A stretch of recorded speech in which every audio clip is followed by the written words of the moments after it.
Bismillah, wassalatu wassalam ala rasulillah wa ala alihi wa sahbihi wa sallam wa ba'd. Yan uwa masu kallo da sauraro, assalamu alaikum wa rahmatullahi wa barakatuh. Muna gode wa Allah subhanahu wa ta'ala wanda ya kaddara saduwarmu a ta wannan kafa ta Africa TV3 inda muke haduwa don faɗakar da juna akan abin da ya shafi addinin mu da rayuwarmu, wadda wannan halaka muna tattaunawa a cikinta akan abin da ya shafi ƙaunar manzon Allah sallallahu alaihi wasallam, matsayin ƙaunarsa da kuma yadda sahabban manzon Allah suka ƙaunace shi, suka kuma ba da rayukansu da dukiyoyinsu wajen ƙaunar manzon Allah da kare shi da kuma wanzar da addininsa da yada addininsa.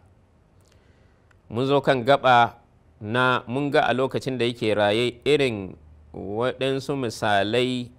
da rawan da sahabbai suka taka wajen ba shi kariya annabin Allah sallallahu alaihi wasallama. Mun shigo bayani akan bayan rasuwan manzon Allah sallallahu alaihi wasallama yaya sahabbai suka ci gaba da ba da kariya ga addinin annabin Allah sallallahu alaihi wasallama, saboda sun fahimci kare annabin Allah kare addini ne. Bayan annabin Allah ya isar da wannan sako, amana ta zo kansu na lallai ne su tsaya su ma su kare wannan addini, kuma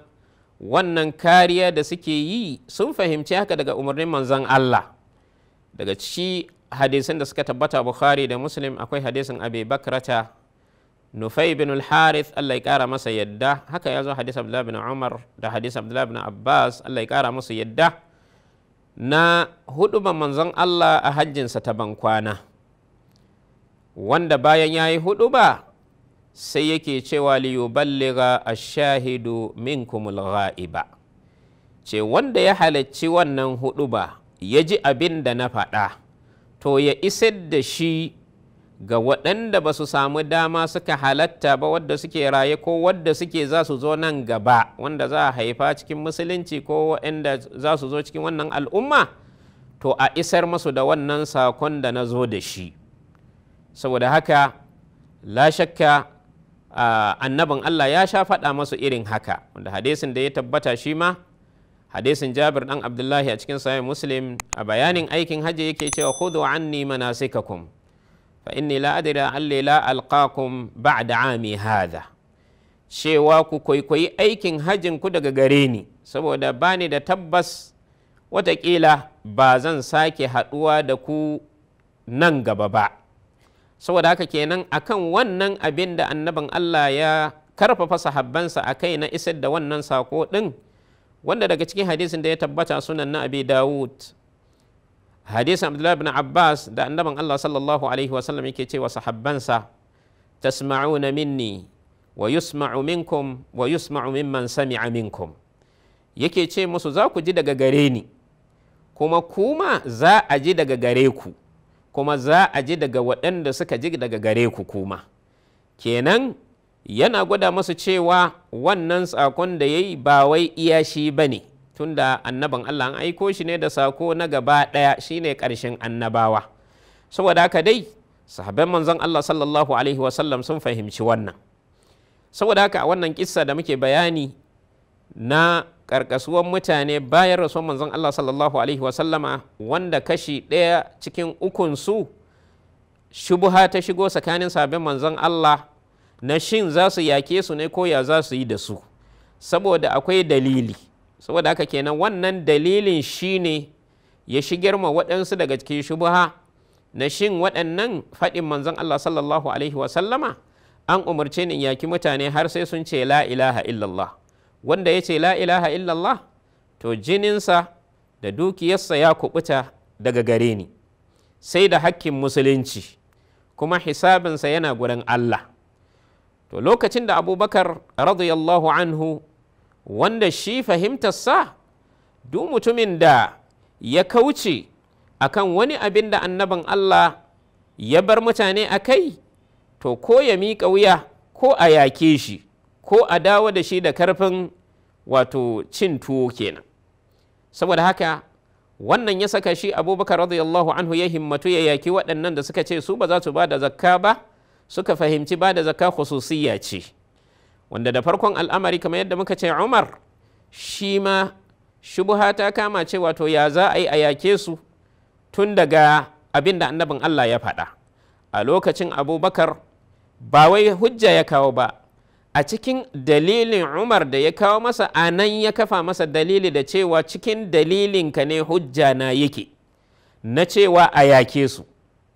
saboda a cikin hadisin ka ce sai da hakkin musulunci. Wannan hakkin musulunci, zakka yana cikin hakkin musulunci. Saboda ka duk mutumin da ya raba tsakanin sallah da zakka,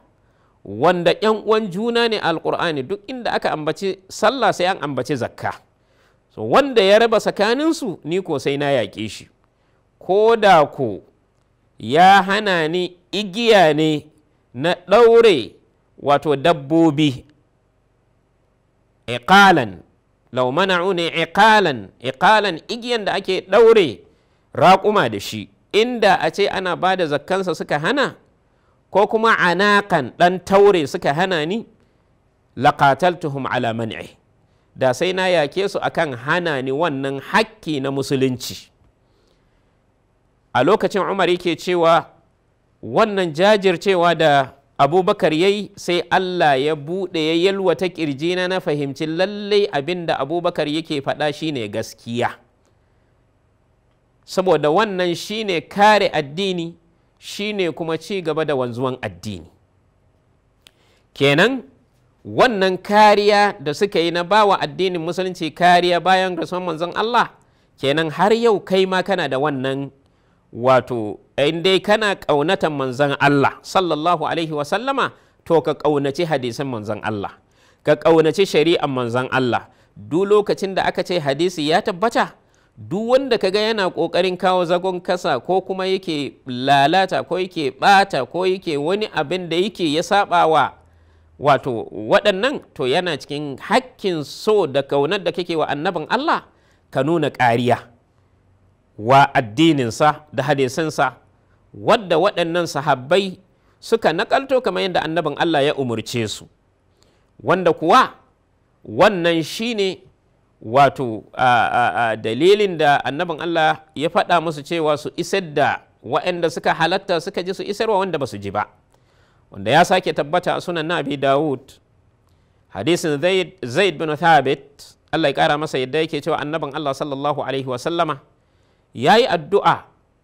Allah ya haskaka duk mutumin da zai ji hadisinsa, ya haddace shi kamar yadda ya ji shi, kuma ya isar da shi a haddace haka ɗin.